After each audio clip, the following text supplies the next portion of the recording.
The crimson sun cast long shadows across the barren plains of Tarvos IV, turning the landscape into a tapestry of fire and ash. Dr. Elena Reyes stood at the observation deck of Outpost Sigma-9, watching as another sandstorm gathered on the horizon. The swirling mass of ochre and burnt sienna painted the sky in apocalyptic hues, a reminder of why this planet remained largely uninhabited, despite its strategic location at the edge of Drakkar-controlled space. Elena adjusted her atmospheric scanner, calibrating it to detect any changes in the storm's pattern. 6 months into her xenobiological research mission, she had grown accustomed to the planet's harsh climate. But there was something about this particular storm that unsettled her. It moved against the prevailing winds, defying the meteorological patterns she had meticulously documented. "Anomalous readings from Sector 12, she muttered, tapping her comms device. "Myra, are you seeing this?" Static crackled before Dr. Myra Sol's voice broke through. "Elena, return to the outpost immediately. We're detecting multiple signatures, not environmental." Elena's pulse quickened. Multiple signatures could only mean one thing: movement, intelligent, purposeful movement. "Drakkar," she whispered, though she already knew the answer. Confirmed. At least 7 distinct biosignatures. And Elena, they're heading directly toward us. The Drakkar, massive, quadrupedal apex predators, with metallic scales that shimmered like liquid mercury under the desert sun. Their civilization had risen to dominate this sector of space through a combination of superior biological adaptations and a culture built upon what human xenoanthropologists had tentatively translated as blood duty. The concept encompassed a complex system of life debts and reciprocal obligations that governed every aspect of Drakkar society. For decades, the Star Alliance had maintained a tenuous peace with the Drakkar Dominion through a policy of minimal contact and territorial respect. Outpost Sigma-9 existed in a gray area, technically outside Drakkar territory, but close enough to raise concerns. Its purpose was purely scientific, to study the unique desert ecosystem, and discreetly, to observe Drakkar activities from a safe distance. Elena hurried back to the outpost, the rising wind whipping sand against her environmental suit. By the time she reached the airlock, visibility had dropped to near zero as the storm engulfed the facility. "Cutting it close," Myra said as Elena stepped inside, removing her protective helmet. Dr. Myra Sol was the outpost's senior xenoanthropologist, her dark eyes perpetually alight with curiosity. "The readings are strange. The Drakkar signatures disappeared into the storm about 3 kilometers out." "Maybe they're taking shelter," Elena suggested, though she doubted it. Drakkar physiology was perfectly adapted to Tarvos IV's environment. A sandstorm would be merely an inconvenience to them. "Or maybe they're using it as cover," said Chief Engineer Thomas Reeve, entering the control room. "I've boosted power to the perimeter sensors, but this storm is playing havoc with our systems." Elena was about to respond when the outpost's alert system blared to life. "Perimeter breach in Sector 7, Tomas announced, fingers flying across the holographic interface. "Something large." The rest of his sentence was lost as the outpost trembled, the metal walls groaning under sudden pressure. Then, as quickly as it had begun, the disturbance ceased. "What was that?" Myra whispered. Elena moved to the external camera feeds, but most showed only swirling sand. "Thomas, can we clear any of these visuals?" "Working on it." After a moment of adjustment, one feed began to resolve. "There, Sector 7, outside Storage Bay 3. The image was grainy, distorted by the storm, but clear enough to reveal a massive shape collapsed against the outer wall of the storage bay. As the camera focus sharpened, Elena gasped. It was a Drakkar warrior, its scaled body marred with deep gashes that leaked iridescent blue fluid. Blood. One of its 4 powerful limbs appeared mangled, and its breathing was labored, evidenced by the irregular rise and fall of its armored chest. "It's wounded," Elena said, already moving toward the equipment locker. Severely. Myra caught her arm. Elena, protocol explicitly forbids. It's dying, Myra. It's a Drakkar. We don't even know why it's here. This could be an advanced scout for a raid. Elena shook her head. Look at the wounds. Those aren't combat injuries from our weapons. And there's no armor. Drakkar warriors never travel without ceremonial plates unless... Unless what? Thomas asked.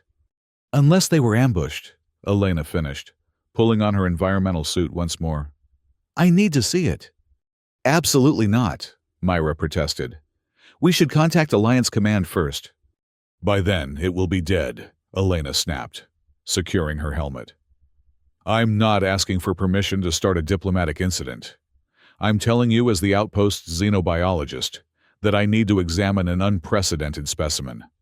Before either could object further, Elena cycled through the airlock and stepped back into the howling storm. The sand particles scratched against her visor as she made her way to Storage Bay 3, guided more by memory than visibility. The Drakkar warrior lay exactly where the camera had shown, though its condition appeared even worse up close. Its scaled hide, normally an iridescent copper gold, had dulled to a matte bronze. The injuries were extensive, deep lacerations that suggested an attack by a rival predator, or, more likely given the precision of some cuts, by intelligent assailants. Elena approached cautiously, scanner in hand. The Drakkar's eyes, vertical slits of amber surrounded by obsidian, tracked her movement. It made no attempt to attack or flee, likely too weak for either. I'm here to help, Elena said, knowing the creature couldn't understand her words, but hoping her tone might convey her intent. She knelt beside the massive form, scanning its vital signs. What she found alarmed her: multiple organ systems failing, severe blood loss, evidence of some unknown toxin in its system. The Drakkar's mouth opened, revealing rows of serrated teeth. But instead of aggression, a weak sound emerged, a series of clicking vocalizations that her translator struggled to process. Blood. Duty. It managed before lapsing into its native tongue. Words too complex for Elena's basic translator. Those two words sent a chill through Elena that had nothing to do with the desert night's approaching cold. Blood duty, the foundational concept of Drakkar society. Whatever had happened to this warrior, it considered its current situation tied to that sacred obligation. Elena made her decision. I'm going to try to save you, she told the creature, already unpacking her medical kit. She administered a universal coagulant to slow the bleeding, then began to clean the wounds, all while keeping up a steady stream of calm conversation. The outpost isn't equipped for xenosurgery, she explained, working quickly. But I've studied your physiology extensively. Theoretical knowledge, of course. Never thought I'd be putting it into practice under these conditions. The Drakkar watched her, its gaze never wavering. Occasionally, it would emit more clicking sounds, which her translator intermittently rendered as fragments. Ambush. Raiders. Warning. And repeatedly. Blood duty. As Elena worked, she realized the injuries, while severe, followed a pattern that suggested the attackers had been trying to incapacitate rather than kill, perhaps intending to capture the Drakkar. The toxin in its system appeared designed to paralyze, not poison. Someone wanted you alive, she murmured, administering an antitoxin that she hoped was compatible with Drakkar biochemistry. Pirates, maybe? There's been increased raider activity in the outer systems. The creature stirred, one massive clawed appendage weakly grasping at Elena's arm. Instead of fear, she felt a surge of hope. The movement suggested the antitoxin was working. Help me get you inside, she said, knowing it was impossible for her to move the creature alone, but needing to try nonetheless. To her surprise, the Drakkar seemed to understand. With tremendous effort, it shifted its weight, using its 3 functioning limbs to push itself forward as Elena supported what weight she could. Together, they made slow progress toward the storage bay doors. Elena activated her comm. "Thomas, I need you to open storage bay 3 and bring all our medical supplies." "Elena, have you lost your mind?" Myra's voice cut in. "You can't bring a Drakkar into the outpost." "It's already dying," Elena replied, strain evident in her voice as she supported the massive creature. "But it might have vital intelligence about an attack. Raiders. Possibly. The same ones that have been hitting Alliance shipping. This Drakkar was trying to warn someone." There was a moment of silence before Thomas responded. "Bay doors opening. But Elena, Command is going to have our heads for this." The heavy doors slid open, revealing a cavernous space, usually reserved for equipment and supplies. With a final surge of effort, Elena helped guide the wounded Drakkar inside, where it immediately collapsed onto the metal floor. Thomas appeared, his face pale as he took in the enormous creature. "That's bigger than I expected." "Medical supplies," Elena reminded him, already kneeling beside the Drakkar once more. What followed was 6 hours of the most intense medical work Elena had ever performed. With Thomas's reluctant assistance, and Myra monitoring from the control room, she cleaned and sealed wounds, neutralized the remaining toxin, and jury-rigged a transfusion system to replace some of the creature's lost blood with a synthetic substitute. Throughout the procedure, the Drakkar remained conscious, its amber eyes fixed on Elena. Occasionally, it would emit series of clicks that her translator struggled with, but which seemed to carry less distress as time passed. "I think it's working," Elena said finally, exhaustion evident in her voice. "Its vitals are stabilizing." "Great," Thomas replied, his tone suggesting it was anything but. "And now we have a recovering apex predator in our storage bay. What's step 2 of this brilliant plan?" Before Elena could respond, Myra's urgent voice came through the comm. "Elena, we're receiving a priority transmission from Alliance Command. It's Commodore Morvan." Elena felt her stomach sink. Commodore Avery Morvan was the Alliance's military overseer for this sector, a by-the-book officer known for his hardline stance on non-human species, particularly the Drakkar. "Stall him," she said. "Tell him we're experiencing communication difficulties due to the storm." "That won't work for long," Myra warned. "I just need time to finish stabilizing our patient and learn what happened," Elena insisted. "This Drakkar was attacked while trying to deliver a warning. That makes it important to Alliance security." As if in response to her words, the creature stirred, its vocalizations stronger now. The translator finally managed a coherent sentence. "Blood duty. To warn. Sky Raiders attack Drakkar nesting grounds. Then, human outpost next target." Elena's eyes widened. "Did you get that?" she asked into her comm. "Every word," Myra confirmed, her voice tight. "Elena, if what it's saying is true—" "Then, the outpost is in danger," Elena finished. "And so is the Drakkar civilization in this sector. These raiders hit their nesting grounds. That must be their equivalent of civilian settlements." The Drakkar made another series of clicks, which the translator rendered as "Sent. To warn humans. Blood duty to reciprocate. Past assistance." "Past assistance," Thomas echoed. "What's it talking about?" Elena shook her head. "I don't know. But it seems the Drakkar considered themselves obligated to warn us of the danger." She addressed the creature directly. "Thank you for the warning. We'll alert our defenses." The massive head inclined slightly in what Elena took to be acknowledgement. "Elena," Myra's voice interrupted. "Morvan is insisting on visual contact. I can't stall any longer." With a sigh, Elena rose. "Keep monitoring its vitals," she told Thomas. "I'll handle Morvan." In the communication hub, Elena quickly wiped the blood, both human and Drakkar, from her hands and face before accepting the transmission. Commodore Morvan's stern visage appeared on the screen. his gray eyes cold beneath close-cropped silver hair. "Dr. Reyes," he began without preamble. "I've received automated alerts about perimeter breaches and unusual power fluctuations at your outpost. Explain." Elena maintained a calm expression.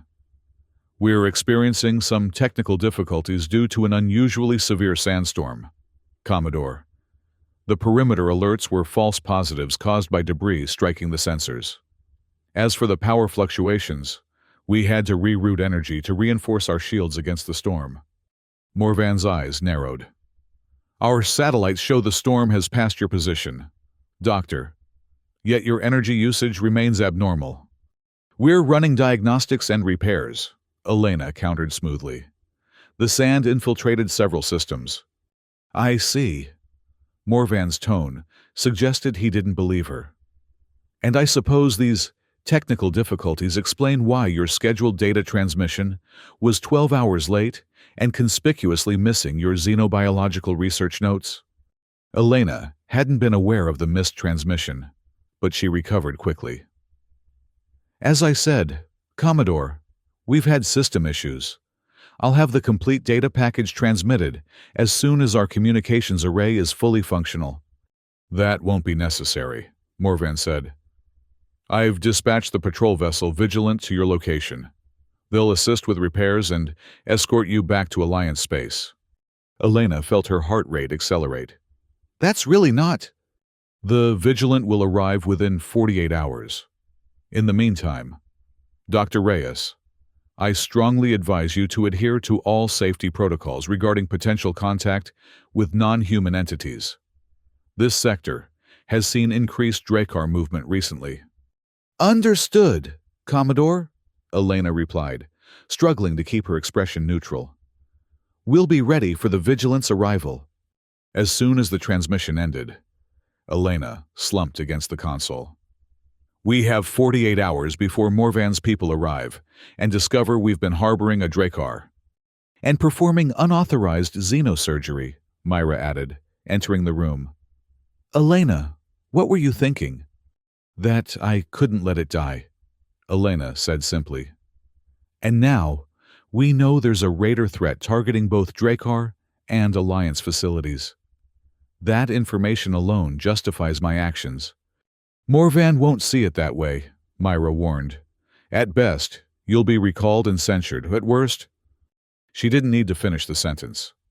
The Alliance had strict laws regarding unauthorized contact with potentially hostile species. If Morvan chose to make an example of Elena, she could face military tribunal and imprisonment.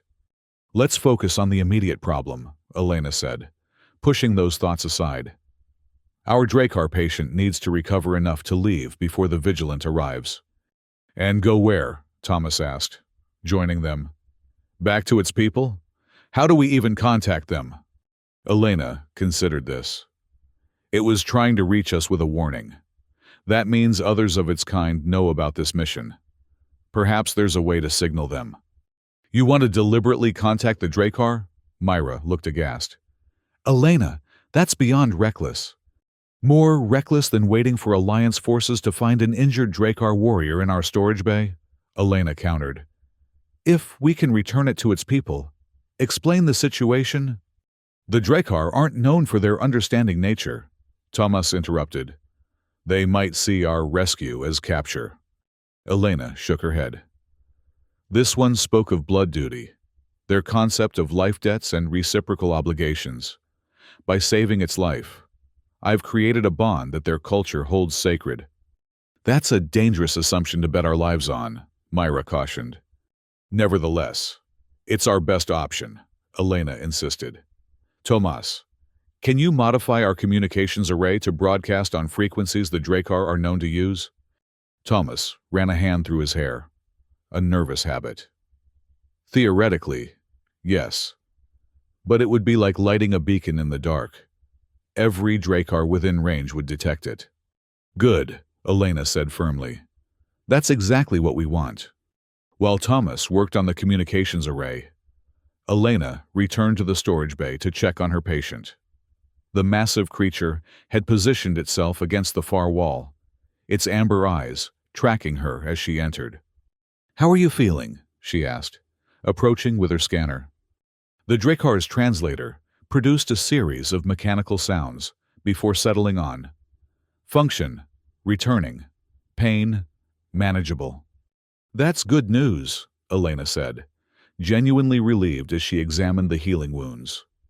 The Drakar's regenerative capabilities were impressive. Already the smaller lacerations had closed completely. "You risked much," the creature observed. "Why?"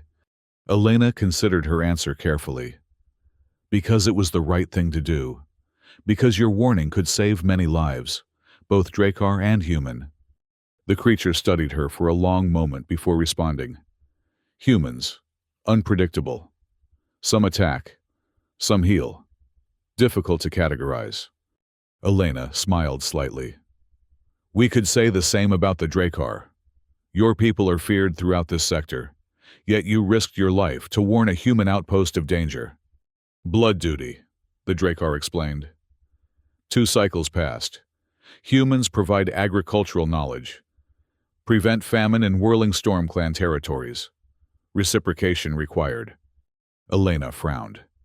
This was the first she'd heard of any alliance assistance to Drakar communities. Such interactions would have been classified, certainly. But as the outpost's xenobiologist, she should have been informed. "These humans who helped your clan," she asked carefully, "were they from the Star Alliance?" The Drakar made a negative gesture. "Independent, nomadic human group, called Scientific Expedition, led by one named Reyes." Elena froze. "Reyes! Antonio Reyes!" "Memory confirms. Antonio Reyes. You share name sound." "He was my father," Elena whispered, stunned by the revelation. Her father had led numerous expeditions throughout the frontier regions before his death 5 years ago. His official mission logs had always been meticulous. But Elena had sometimes suspected there were encounters and interactions he'd kept off the official record, especially in politically sensitive regions. "Your progenitor, honored among Whirling Storm clan," the Drakar continued. "Blood duty extends to offspring. You are protected."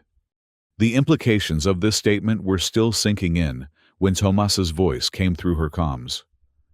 "Elena, the modified transmitter is ready, but I should warn you. Once we activate it, there's no going back." Elena looked at the Drakar. "We're going to try to contact your people. Is there a specific message we should send?" The creature considered this. "Transmit. Whirling Storm clan blood debt to Reyes lineage activated. Urgency maximum." "Did you get that, Thomas?" Elena asked. "Got it," he confirmed. "Ready to transmit on your order." Elena took a deep breath. "Do it." For several seconds, nothing happened. Then the Drakar's head jerked up, its auditory appendages flaring wide. "They hear," it said simply. "They come." Elena felt both relief and apprehension. "How many? How soon?" "Many," the Drakar replied. "The clan moves as one for blood duty, before your son completes 1 cycle. Less than a day. It would be a race between Drakar responders and the Alliance patrol vessel Vigilant." "I need to explain this to my colleagues," Elena told the creature. "Rest and continue healing. You'll be with your people soon." The Drakar inclined its head in what Elena now recognized as a gesture of respect. "This one is called Kale, 3rd Hunter of Whirling Storm clan. Your name?" "Elena Reyes." "Elena of Reyes lineage," Kale acknowledged. Blood duty acknowledged and witnessed. In the control room, Elena found Myra and Tomas monitoring the long-range sensors with expressions of growing alarm. "We're detecting multiple large vessels entering the system," Myra reported. "Configuration unknown, but they're moving fast and on direct course for Tarvos 4. "The Drakar," Elena confirmed. "They've responded to our signal." "That's putting it mildly," Thomas said, pointing to the sensor display. "I count at least 12 ships, most of them considerably larger than anything in the Alliance patrol fleet." "We've just invited a Drakar war fleet to our doorstep," Myra said, her voice hollow. Morvan is going to have us court-martialed. If the Drakkar leave enough of us to stand trial. It's not a war fleet, Elena insisted. They're coming to fulfill a blood duty obligation. To me, specifically, my father, Antonio Reyes, apparently helped the Whirling Storm clan avoid a famine years ago. According to their code, they now owe protection to his lineage, to me. Myra and Thomas stared at her in disbelief. Your father had unauthorized contact with the Drakkar? Myra finally asked. And never reported it? It seems so, Elena admitted. And now his actions may save all our lives. Thomas shook his head. Or get us killed faster. Elena, even if these Drakkar consider themselves indebted to you personally, what happens when the Vigilant arrives and finds us surrounded by Drakkar vessels? They'll assume it's an invasion force. Then we need to ensure Kale is safely back with his people before the Vigilant arrives, Elena said firmly. And we need to gather as much intelligence as possible about these raiders. If we can present Morvan with concrete evidence of a threat to Alliance security, he may overlook our breach of protocol. That's a slim hope, Myra observed. It's all we have, Elena replied. The next 12 hours passed in a flurry of activity. Elena divided her time between monitoring Kale's recovery and preparing a comprehensive report on the raider threat, based on the information the Drakkar warrior provided. Meanwhile, Tomas worked to erase all evidence of their unauthorized medical procedures from the outpost's systems, and Myra maintained constant sensor vigilance, tracking the approaching Drakkar vessels. By the time the first Drakkar ship entered orbit around Tarvos 4, Kale had recovered enough to stand and move with reasonable agility. The toxin had been completely neutralized, and while some of the deeper wounds would take time to fully heal, the immediate danger had passed. Your people are here, Elena told him, helping to remove the last of the medical sensors from his scaled hide. Kale's massive head swiveled toward the ceiling, as though he could see through it to the ships above. Yes, Clan Commander leads personally. Great honor. For me or for you? Elena asked with a slight smile. Both, Kale replied simply. First contact between Whirling Storm Clan and Rhea's lineage since your progenitor's assistance. Historic moment. A tremor ran through the outpost as something massive descended through the atmosphere. That would be their landing craft. Tomas reported over the comm. Elena, it's big. Really big. And there are more following. Understood, she replied. Prepare to open the main bay doors. I'll escort Kale outside to meet them. Elena, Myra cut in. Are you sure that's wise? We have no idea how many warriors are on those ships or what their true intentions might be. Blood duty is sacred, Kale interjected, clearly understanding enough of the conversation. No harm will come to Elena of Rhea's lineage, or those under her protection. Elena nodded. I trust Kale. And frankly, we're beyond the point where caution serves any purpose. Open the doors. Thomas. The massive bay doors slowly parted, revealing the barren landscape of Tarvos 4. The sandstorm had passed, leaving the air unusually clear. In the distance, multiple craft were descending through the crimson sky. Sleek, predatory shapes that seemed to absorb light rather than reflect it. Shall we? Elena asked Kale, gesturing toward the open doors. The Drakkar warrior moved forward with surprising grace despite his injuries. Together, they stepped out onto the rust-colored sand.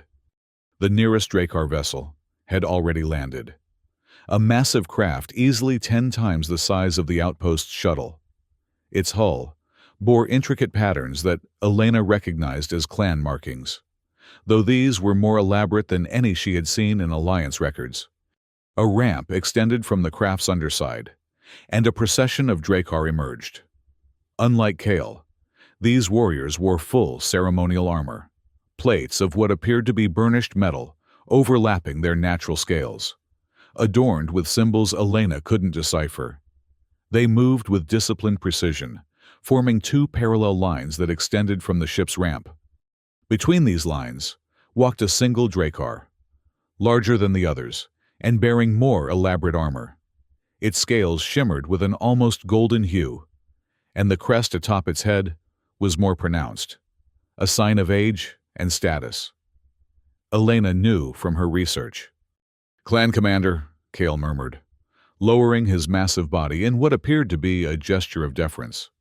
Elena remained standing but inclined her head slightly, hoping the gesture would be received as respectful, without appearing submissive. The clan commander approached until it stood directly before them.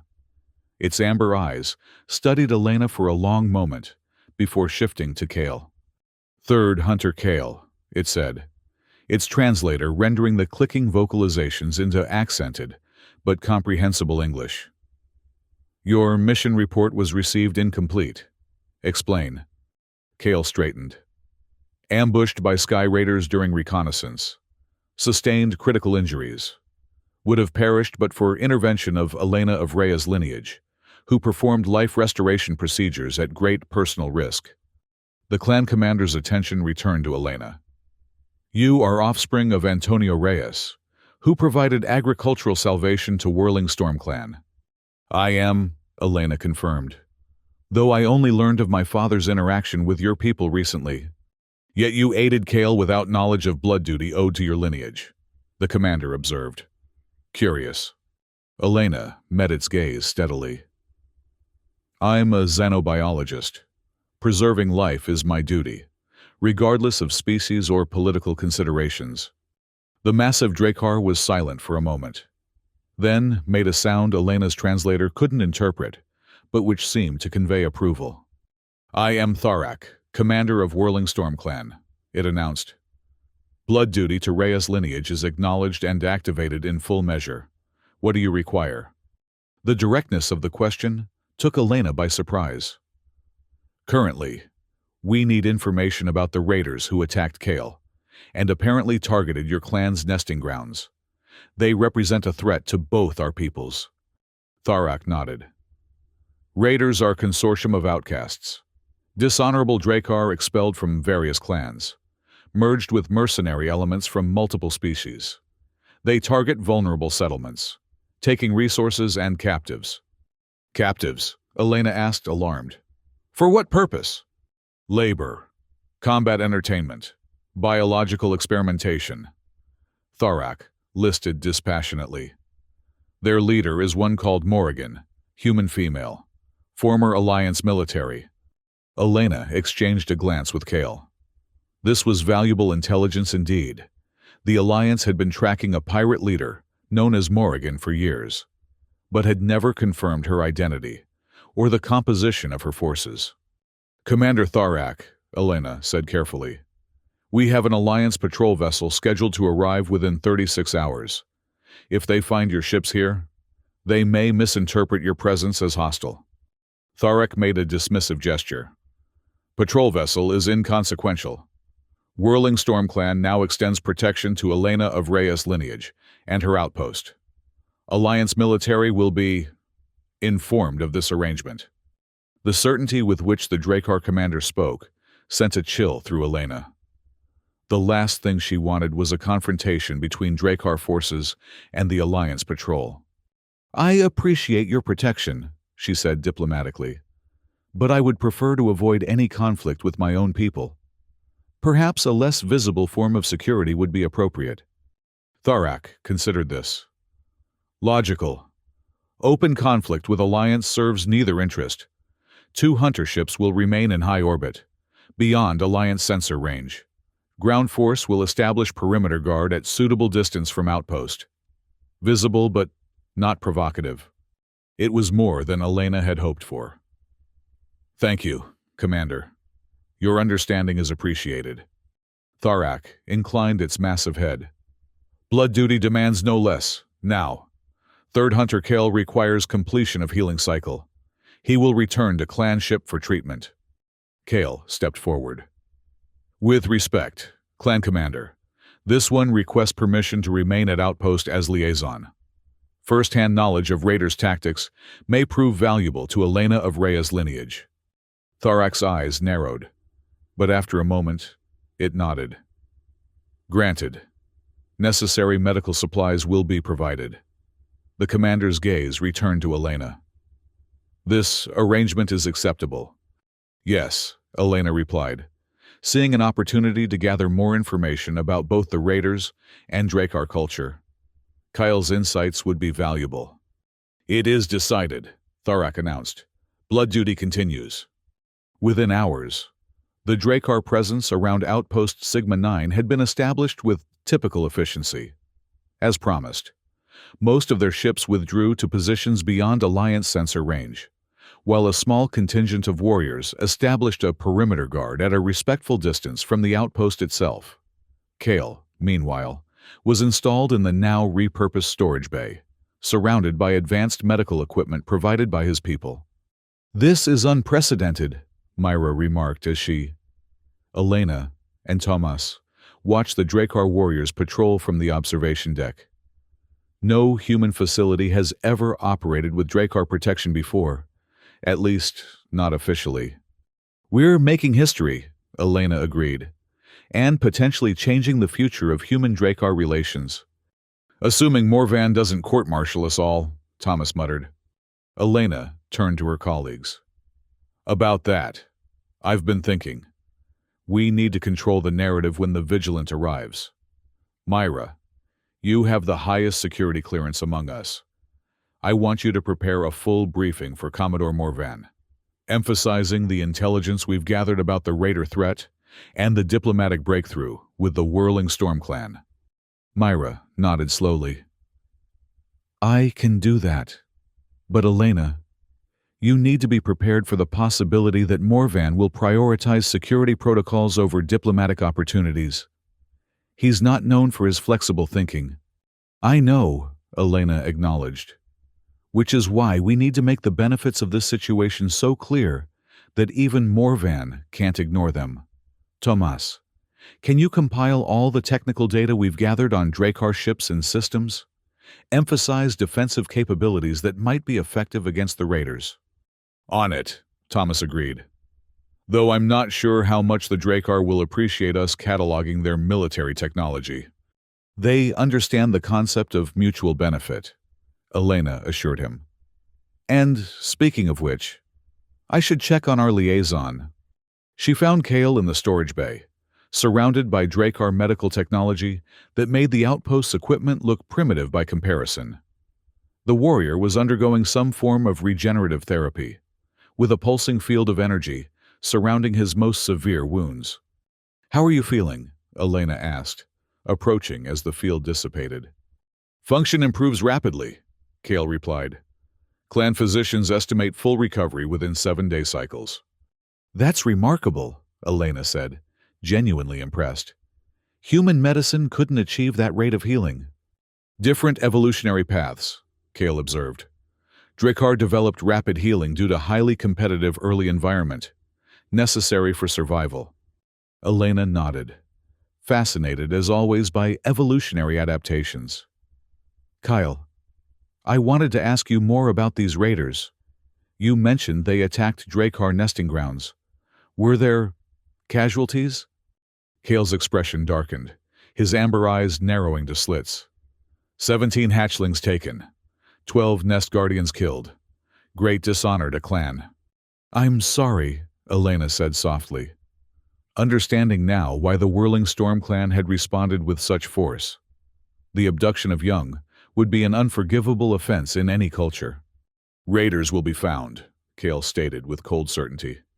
"Hatchlings recovered. Perpetrators will face justice."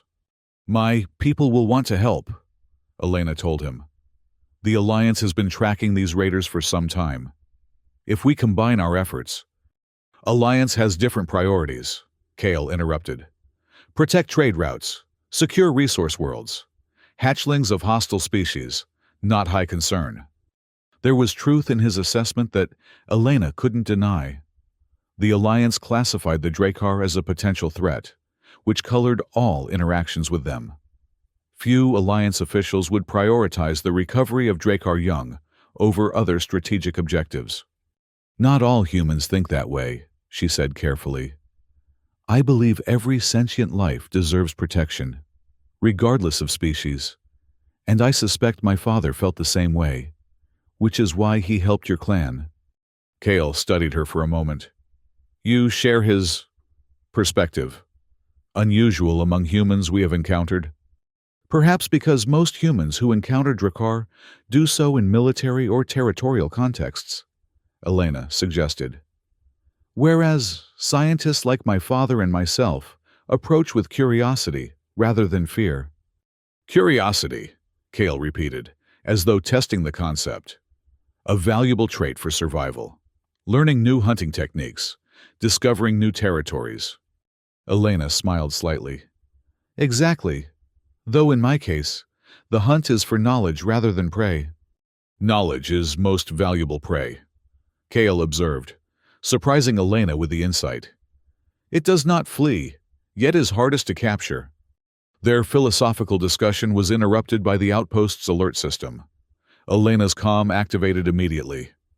Elena, we're detecting a ship approaching rapidly from the direction of Alliance space, Myra reported, tension evident in her voice. It's not the Vigilant. Wrong configuration and 24 hours ahead of schedule. Identification? Elena asked, already moving toward the control room. None broadcasting, Myra replied. And it's on an unusual approach vector, skimming the atmosphere rather than a standard orbital insertion. Kale rose to his full height, suddenly alert. Raiders use such approach. Sensor evasion tactic. Elena felt a chill run through her. Myra, full alert status. Notify the Drakkar perimeter guards. Thomas, lock down all external access points.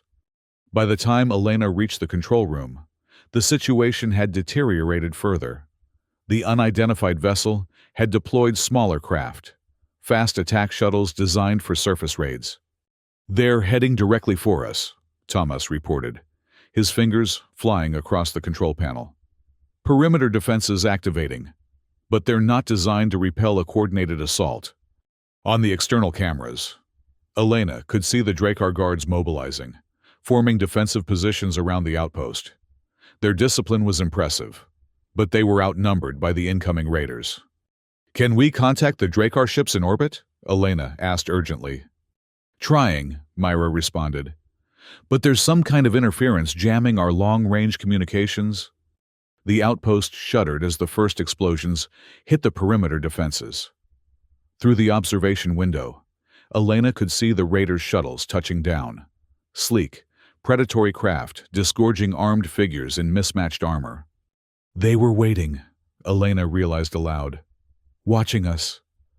They saw the Drakkar ships arrive and leave, and assumed we were vulnerable again. Well, they were half right, Thomas muttered, securing the internal blast doors. We're certainly not at full strength. The external cameras showed the first clash between raiders and Drakkar guards.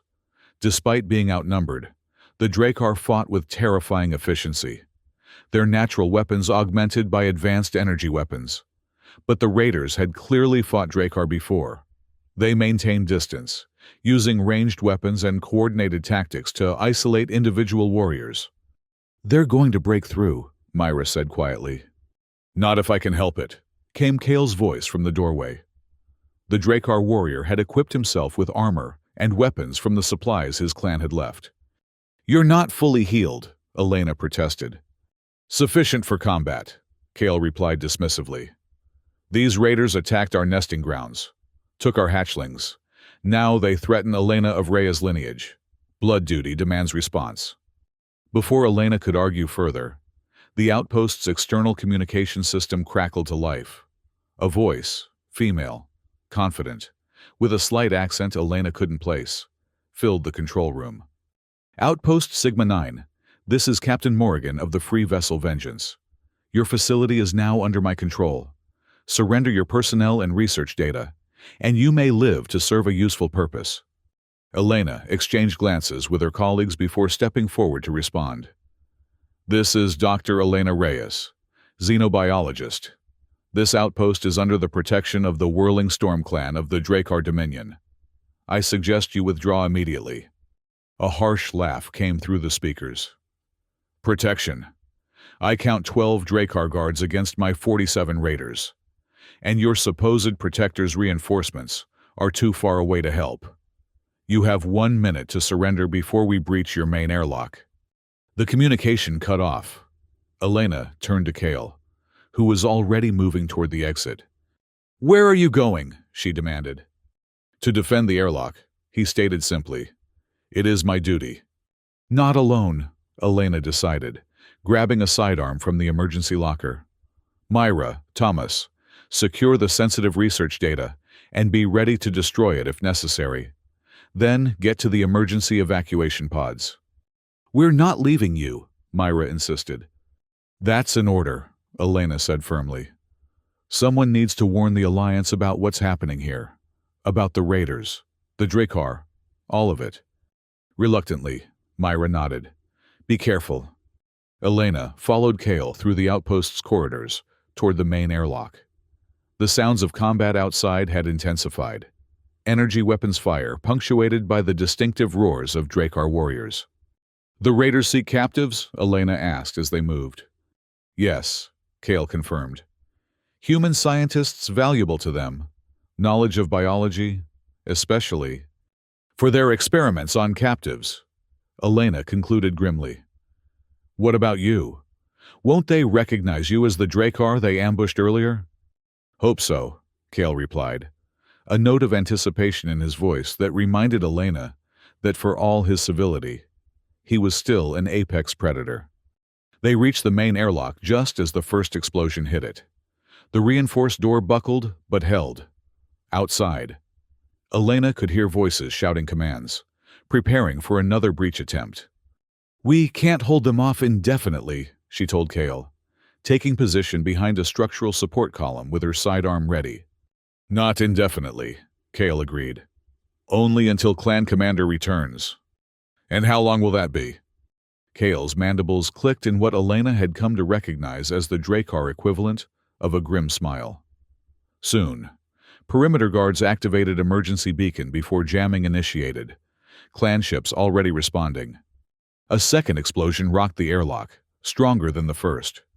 Metal screamed as the door's integrity failed, creating a gap large enough for the raiders to begin forcing their way through. "Here they come," Elena warned, taking aim. The first raider through the breach was heavily armored, carrying a shield designed to absorb energy weapons fire. Behind this vanguard came others, armed with a variety of weapons, some Alliance standard, others of unknown origin. Kale moved with surprising speed despite his injuries, closing the distance to the lead raider before the shield-bearer could fully establish position. What followed was a demonstration of why the Drakkar were considered among the most fearsome warriors in known space. With natural weapons enhanced by technological augmentation, Kyle tore through the first line of raiders with terrifying efficiency. Elena provided covering fire, forcing the raiders to divide their attention. Her scientific training had included basic combat skills, a necessity on frontier outposts, but she had never expected to use them against organized raiders. For a few minutes, they managed to hold the breach point, but more raiders poured in, and Kale's injuries began to slow him. A well-placed shot caught the Drakkar warrior in his already wounded limb, causing him to stumble. "Kale!" Elena called out in warning as raiders moved to surround him. Before she could provide covering fire, something struck her from behind, a stun projectile that sent electrical current coursing through her body. Elena collapsed, muscles spasming uncontrollably. Through blurred vision, she saw Kale fighting desperately against overwhelming numbers, even as more raiders approached her fallen form. "This one's the scientist," a voice said nearby. "Morrigan wants her alive and functional." "What about the Drakkar?" another asked. "Kill it. We already have enough specimens from the nesting raid."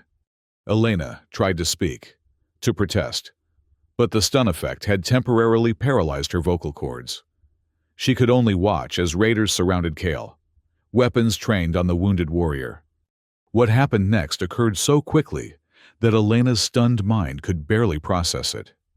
The ceiling above the raiders suddenly disintegrated in a shower of metal and composite materials.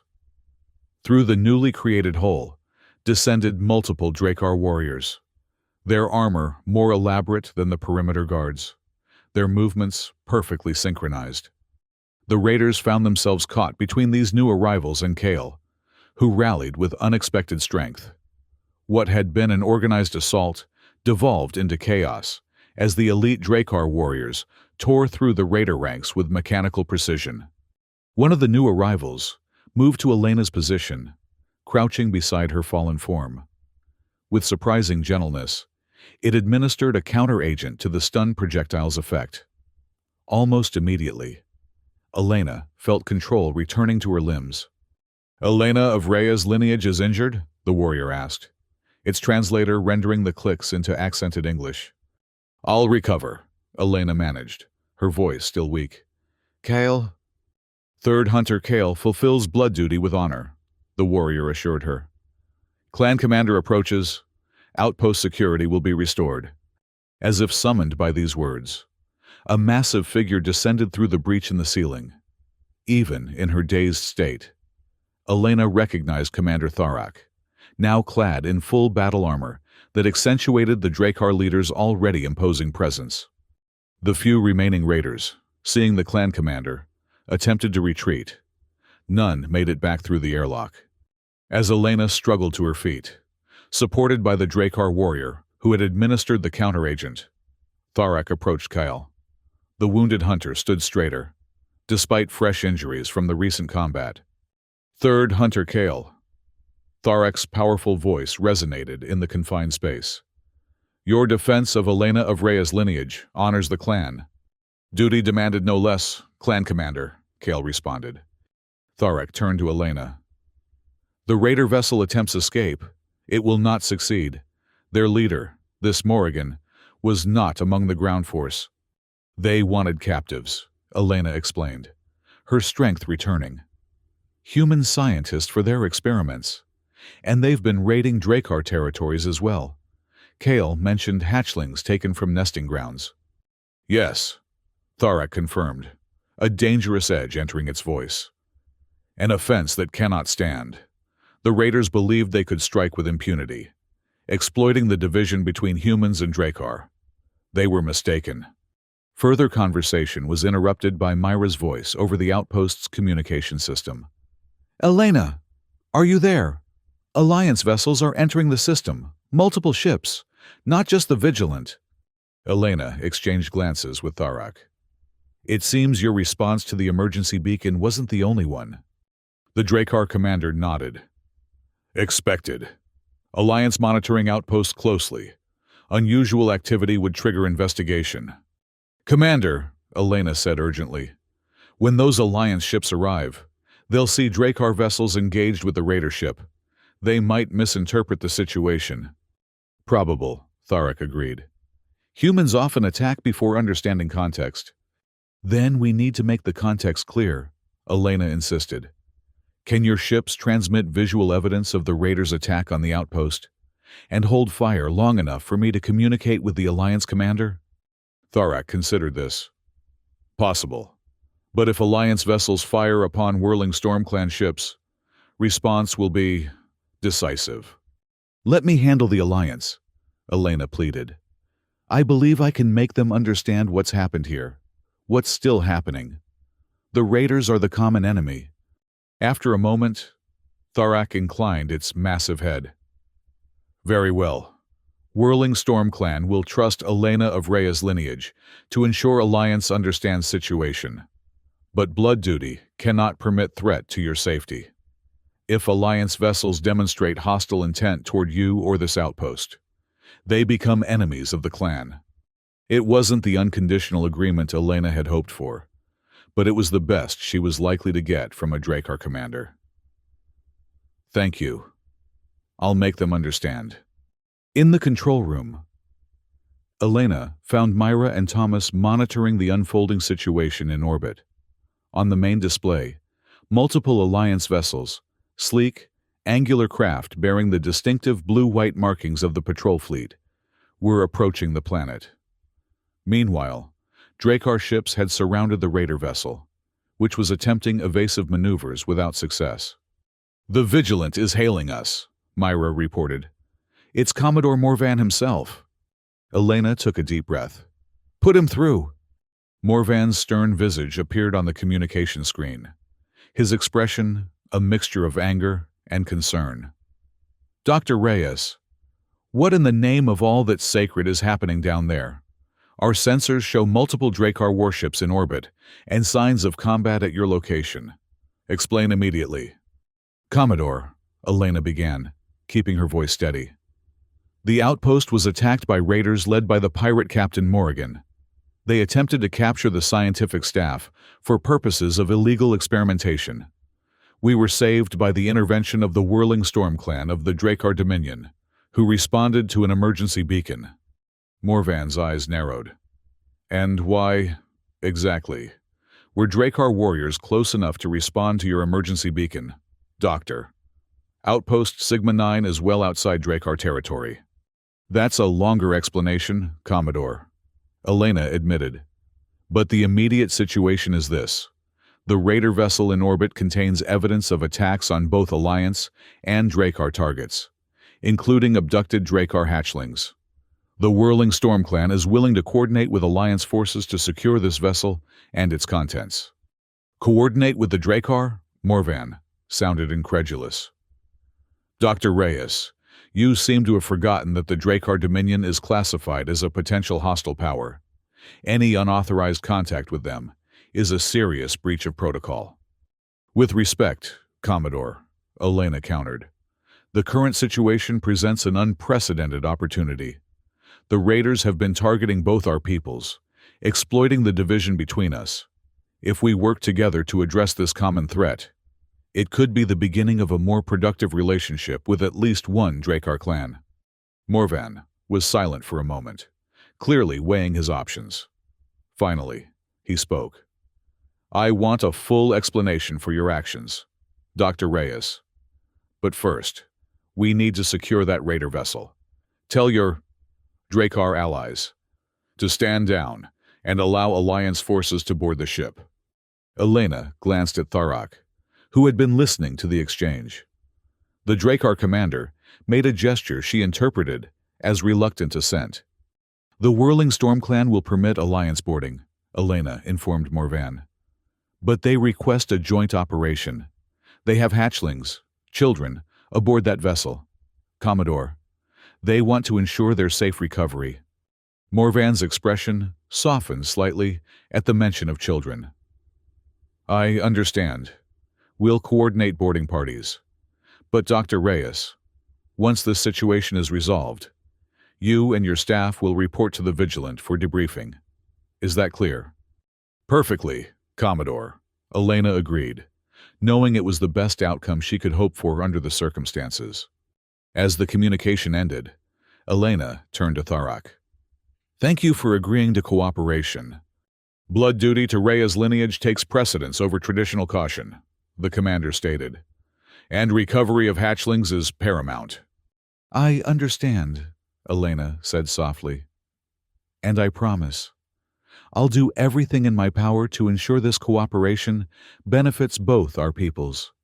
The joint operation to secure the raider vessel proceeded with remarkable efficiency, given the historical tensions between humans and Drakkar. Alliance Marines and Drakkar warriors, while maintaining a wary distance from each other, coordinated their efforts to overwhelm the raiders' remaining defenses. Captain Morgan herself was captured attempting to reach an escape pod. The pirate leader, a former Alliance officer, as intelligence had suggested, had maintained detailed records of her operations, providing valuable evidence of extensive raiding activities targeting both human and non-human settlements. Most importantly to the Drakkar, 17 hatchlings were recovered from the ship's hold, alive but traumatized by their captivity. The reunion between the young Drakkar and warriors of the Whirling Storm clan was a sight few humans had ever witnessed. These fearsome predators showing gentle care for their offspring, rumbling vocalizations that translated as expressions of relief and protection. When Elena boarded the Vigilant for her debriefing, She was surprised to find Commodore Morvan's attitude markedly changed from their earlier communication. The officer's usual stern demeanor had given way to a more thoughtful expression. "Dr. Reyes," he began as she entered his ready room. "I've reviewed the preliminary reports from the raider vessel. It seems your assessment of the situation was accurate. These pirates have been exploiting the lack of communication between the Alliance and the Drakkar to conduct operations against both our peoples." "Yes, Commodore," Elena confirmed. "They correctly assumed that neither side would share intelligence with the other, allowing the raiders to operate in the gaps between our territories." Morvan nodded slowly. "A tactical blind spot created by our own policies." He paused, studying Elena with new respect. "Your actions, while unorthodox and technically in violation of multiple protocols, may have inadvertently created an opportunity for limited cooperation with the Drakkar, or at least with this particular clan. The Whirling Storm clan has a concept they call blood duty," Elena explained. "A sacred obligation of reciprocity for life debts. Years ago, my father apparently helped them prevent a famine. According to their code, that debt extends to me as his daughter." "Yes, Commander Tharak explained this concept during our coordination of the boarding operation," Morvan said, surprising Elena. "An interesting cultural principle, and one we might be able to build upon for future interactions." "You're considering official contact with the Whirling Storm clan?" Elena asked, unable to hide her excitement at the prospect. "Limited and controlled contact," Morvan clarified, "beginning with intelligence sharing regarding these raiders and similar threats. The Alliance Security Council will need to approve any formal arrangement, of course, but my recommendation will carry weight." It was more progress than Elena had dared hope for. "Thank you, Commodore. I believe this could be the beginning of something important for both our peoples." Morvan's expression turned serious once more. "Don't misunderstand me, Dr. Reyes. You still broke multiple protocols and endangered your outpost and staff. There will be consequences. But," he added, seeing her face fall, "I will also be recommending that you serve as the Alliance liaison to the Whirling Storm clan for this new intelligence sharing initiative. No one else has your unique relationship with them." 3 weeks later, Elena stood once again on the observation deck of Outpost Sigma 9, watching the desert sunset paint the landscape in shades of red and gold. The facility had been repaired and upgraded following the raider attack, with new security systems and, surprisingly, several modifications suggested by Drakkar engineers to better withstand the planet's harsh environment. Footsteps behind her announced Myra's arrival. "The latest data package from the Whirling Storm clan just came through," her colleague reported. "More intelligence on raider movements in the outer systems. The Alliance patrol fleet is already moving to intercept." "Good," Elena said, still gazing at the horizon. "Any word on the diplomatic front?" "The Security Council has approved the next phase of the exchange program. 2 Alliance xenobiologists and a cultural attaché will visit the Whirling Storm clan's primary settlement next month." Myra smiled slightly. "You're named as the mission leader, of course." Elena nodded, a sense of accomplishment washing over her. What had begun as an impulsive act of compassion, saving a wounded Drakkar warrior, had evolved into something none could have predicted. The first official diplomatic channel between humans and Drakkar in decades. "There's something else," Myra added, her tone suggesting she had saved the best news for last. "A message from Kale. The clan elders have officially expanded the concept of blood duty to include interspecies obligations. They're calling it the Reyes Doctrine, the idea that compassion across species boundaries creates strength rather than weakness." Elena felt a surge of emotion at this unexpected honor. "My father would have been proud," she said softly. "There's more," Myra continued. "Apparently, word of this new doctrine has spread to other Drakkar clans. Several have expressed interest in learning more about this human concept of xenobiology that values all life forms. It's a start, Elena observed, turning from the window to face her colleague. A small one, perhaps, but meaningful. The outpost's alert system chimed softly, indicating an approaching vessel. But unlike the tense moments during the raider attack, this alert carried no warning tone. This was an expected arrival. Right on schedule, Myra noted, checking her datapad. Kale's shuttle is on final approach. The formal liaison office is about to be established. Together, they made their way to the newly constructed landing pad adjacent to the outpost. As they waited for the Drakkar shuttle to complete its landing sequence, Elena reflected on the journey that had brought them to this point, from a near-fatal encounter in a sandstorm to the brink of a new era in interspecies relations. The shuttle settled onto the pad with surprising grace for such a massive vessel. Its side panel slid open, revealing Kale, now fully recovered from his injuries and resplendent in the formal markings of his new role. Official liaison to the Reyes lineage and the Star Alliance. Elena of Reyes lineage, he greeted her, his translator rendering his clicks and whistles into increasingly natural-sounding English. The Whirling Storm Clan sends greetings and reaffirmation of blood duty. Kyle of the Whirling Storm Clan, Elena replied, using the formal address she had been practicing. The Star Alliance welcomes you and honors the bonds of cooperation between our peoples. As they walked together toward the outpost, human scientist and Drakkar warrior side by side, Elena noticed a message alert on her personal communicator. Opening it, she found a notification that had been automatically forwarded from her home planet, millions of kilometers away. Something important? Kale inquired, noting her sudden smile. It seems, Elena said, a mixture of amusement and awe in her voice, that a contingent of Drakkar warriors has arrived at my family home on Earth, announcing their intention to ensure the safety of Elena of Reyes lineage's ancestral territory. Kale made the clicking sound she now recognized as Drakkar laughter. Blood duty is comprehensive. Elena, your safety includes the protection of your lineage and territories. The clan merely fulfills its sacred obligation. Elena shook her head, imagining the scene. Fearsome Drakkar warriors standing guard outside her modest childhood home, probably terrifying the neighbors but absolutely committed to their duty.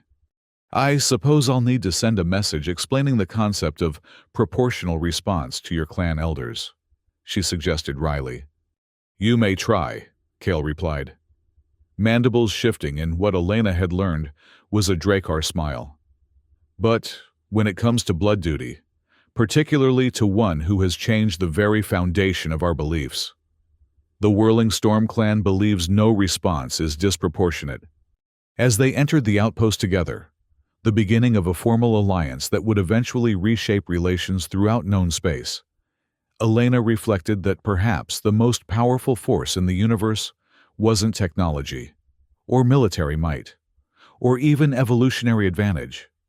Perhaps it was simply the willingness to see past differences, to recognize the value of life in all its forms, and to act with compassion when confronted with suffering. One whispered act of kindness to a dying apex predator had set in motion changes that would echo across worlds and species for generations to come. And somewhere, Elena liked to think, her father was watching and approving of the new doctrine that bore their family name.